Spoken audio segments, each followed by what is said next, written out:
Hi folks, this is All the Fruit. I'm in Heidelberg, Germany. In fact, I'm standing right now in the very street where I live. And the house where I live is basically behind me. And here in this little inconspicuous street, there is a historical monument. Few people in Heidelberg, even few of the younger historians remember, which is a pity, because it's one of the last witnesses of a unique historical event that happened here. What am I talking about? Am I talking about the former US barracks, where thousands and thousands of US soldiers lived for about 50 years? Or am I maybe talking about the NATO headquarters for Europe, which is basically the next block behind this one? The NATO headquarters for Europe, which used to be a Nazi barracks, and then the Americans repurposed it, roughly chiseled away the swastikas and basically repurposed the old Reichseagles of the Nazis as American white-tailed eagles. Yeah, one block from here, folks, is the headquarters of all the NATO troops, well, the former headquarters of all the NATO troops in Europe. From there,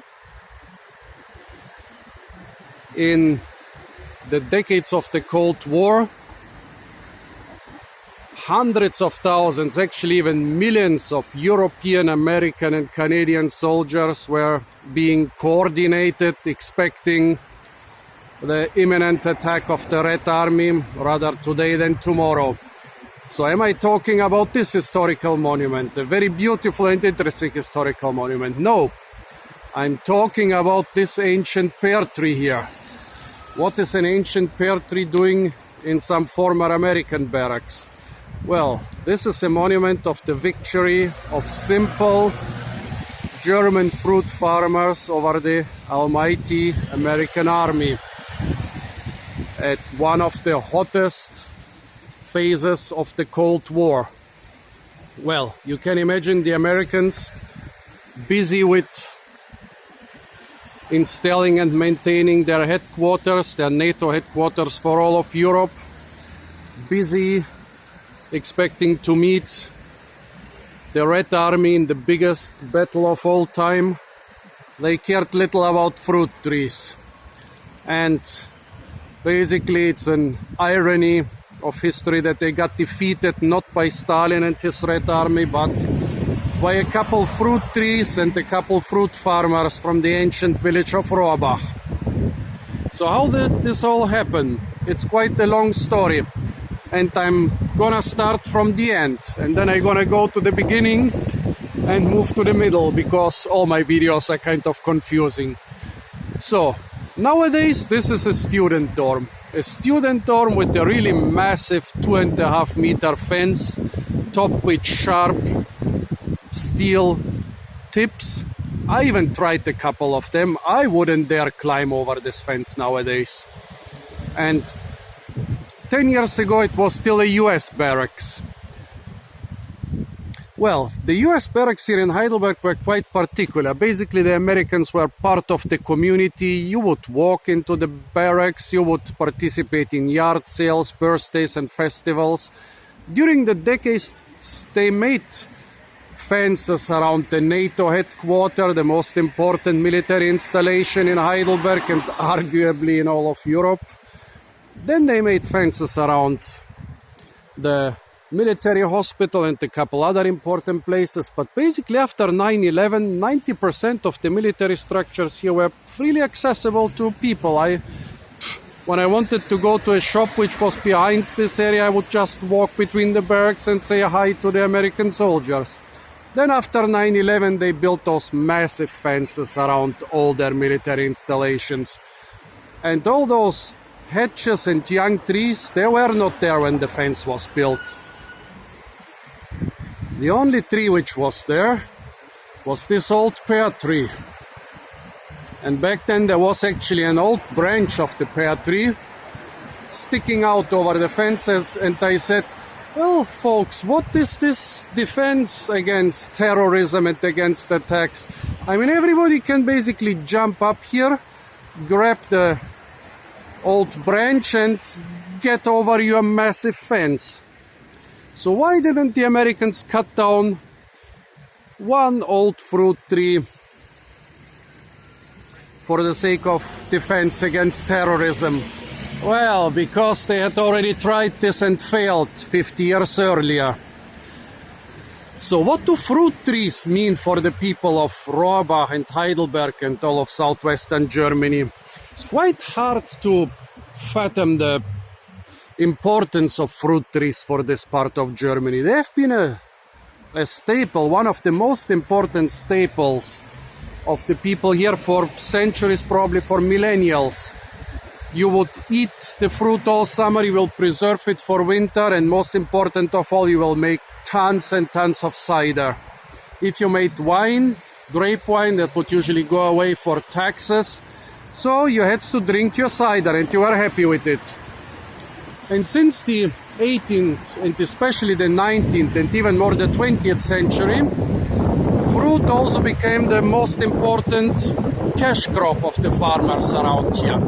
Well, you can imagine during World War II and the hungry years after World War II, people were really starved for food, and the most easily available food were fruits.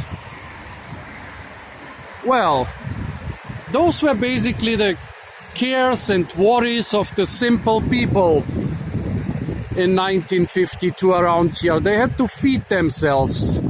Their jobs, they didn't earn a lot during their jobs, so pretty much all the people of the ancient village of Rohrbach, which is a couple 100 meters behind me, depended on a side income from their farms and gardens. Well, the problems of the Americans were quite different. Stalin had just won World War II. Korea and Vietnam were not old history, they were happening right now. Actually, well, the hottest time in Korea was more or less over, the hottest time in Vietnam was basically coming. Half of the third world was becoming communist. The Soviets were keeping massive armies in Eastern Europe and the Western Soviet Union. And so the Soviet attack was being expected, well, basically every year, almost every day. People were living in constant fear of the Third World War. And the old Nazi barracks with the removed swastikas and the still present Reich Siegels, well, wasn't just enough. It had been a random Nazi barracks in World War II, but then it became the NATO headquarters for all of Europe, so they needed a lot more space to house a lot of the soldiers guarding this barracks. So basically the US generals devised a cunning plan together with the mayor of Heidelberg to grab a lot of private land in the village of Rohrbach, which had become part of Heidelberg, and to build a lot more barracks there. Well, they didn't expect any big resistance for the locals. Well, they did it without telling the city council, they did it without telling the German parliament, they did it without telling the chancellor, and of course they did it without telling the local farmers. It's funny that the story is forgotten because it's quite well documented actually. Today I went again to the city library to refresh my knowledge on the Heidelberg Fruit Tree Rebellion. There is a mentioning of it in the Chronicles of Rohrbach. There is a very detailed account about the struggles, especially about the political, jurisdictional and NGO struggles against those US construction projects in the book Heidelberg and the Occupation Forces. Well, the most comprehensive and short but really interesting account is in the book Heidelberg im Wandel der Zeit, or Heidelberg during the change of time. So what happened basically? Well, the Americans, you must know this was 1952. Germany was already, Western Germany was already re-established as a country. But it was not really a sovereign country. It was still an occupied country. That changed only in 55, 56. So Germany was still an occupied country at this time. So the Americans, well, they knew that there were German authorities and German laws. Basically, they respected them. But something as important as the defense of the free world, they thought everybody would understand it and not bother them with German rights or German laws. So they thought they would basically snatch those orchards and gardens which grew here. Well, they managed to snatch part of them. Actually, the funny thing is the population of Heidelberg, they didn't revolt when the Americans occupied thousands of flats and houses in Heidelberg. They didn't revolt when the Americans occupied a lot of the shops in Heidelberg, but they did revolt when the Americans tried to occupy their fruit orchards. As I said, fruit for the people in this area, it was basically part of culture. Imagine taking the vineyards from the French or the way of life from the Americans. Well, that's basically the same what the Americans tried here. So while the mayor was conspiring with the US generals, tensions were rising. The local farmers and gardeners were chasing land prospectors and other companies through the fields. They didn't want to let anyone even measure their orchards and gardens. But then, it seems like the Americans would go a little slower and start talking to the people. Everything seemed to cool down, and then suddenly a mass of workers were spotted in those orchards. They started cutting down trees. This was in June. Almost ripe, well, cherry trees with almost ripe cherries. It's calculated that they destroyed about 5 tons of cherries. The village of Rohrbach, 200 or 300 meters or 200 or 300 yards behind me, well, they started blowing the air raid sirens. They started ringing the church bells. Hundreds of local people, armed with whatever tools they could, run towards this very plot here, chased away the workers with force, occupied the area.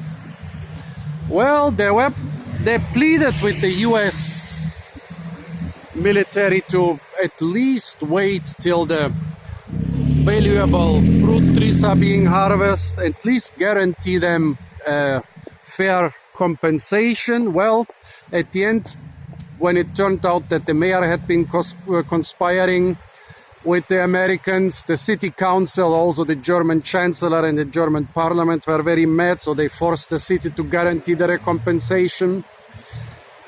At the end, this block here was built over. However, a couple fruit trees were left standing.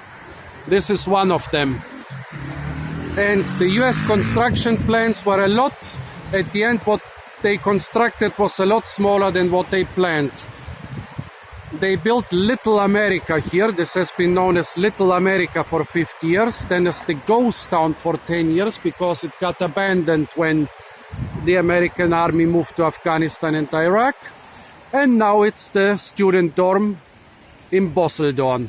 Well, later Little America was supposed to become quite big, to build up a lot more blocks with valuable fruit trees and gardens. This was prohibited by the farmers of Rohrbach. And the story continues even after 9/11, after they fenced in all those barracks. The Americans decided they're gonna make one giant new barrack, I think about 5 square kilometers or 2 square miles outside of Heidelberg, in fields and orchards, and the farmers prevented that too. And even when they built those fences, they had to leave this tree, which was back then a security hazard, which would enable people to climb over the fence and basically negate all the purpose of the fence. They had to leave this tree and a couple other trees. So in the former US barracks, you can still find ancient fruit trees, ancient pear and apple trees. So this tree has seen a lot of history. It has seen the Nazis occupying the barracks around here. It has seen the Rohrbach farmers defeating the US Army. It has survived the building of this fence after 9/11. And finally, it had seen the NATO come to Heidelberg and leave Heidelberg again. And it has survived the coming as well as the departure of the US and NATO forces from here. It's not gonna survive much longer because there is a fungus growing near the base. This is actually called the chicken of the woods. In German, it's called the Schwefelporling, something like sulfur fungus. A very tasty mushroom. A chicken substitute for vegans, which I'm gonna harvest soon in order to cook it. I don't think I'm gonna save this tree. Probably few people in Heidelberg remember the historical value of this tree, and so few people in Heidelberg will try to save it. But I really wanted to tell the story to someone. Well, despite me being able to find at least 3 books in our city library which tell the story, nobody seems to be remembering it. I hope at least a couple people on YouTube will know the story now. Let's try and get some of the last pears this tree might produce in its last years. I don't even know what the variety is. It's basically a big fruited variety, but not only the fungus, also the drought of the last 2 summers contributed to most of the pears being very irregularly shaped and very small. Look, this is the normal size. Look here at the size of the wasp. And this is what you get after 2 years of drought. One of the last harvests of this historic pear tree. Please, if you know what variety this is, tell me. I really would like to know.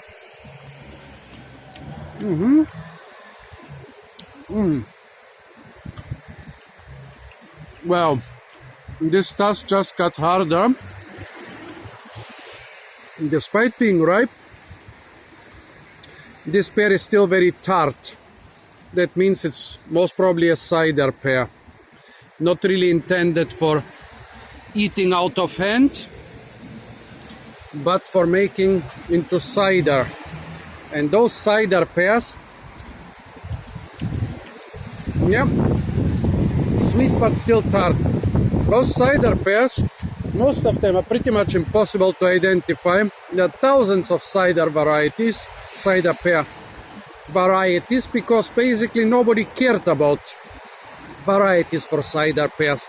If you wanted to sell pears for eating out of hand, you would have definite varieties. And pears are one of the fruit this area of Germany is very famous for. Actually, as far as I know, the Williams pear, this famous dessert, comes from here, also the variety. But this is some cider pear, so maybe it's just impossible to give it a specific name. Well, folks, I hope I made a small monument for this pear, which in itself it's a monument, by creating this video. I really needed to do it to tell this old local history. Stay tuned for a lot more fruit videos from the city of Heidelberg. Now I'll finish the video and go harvest the mushrooms. And if you want to support the channel after this long and exhausting video, don't forget to like, share, comment and subscribe.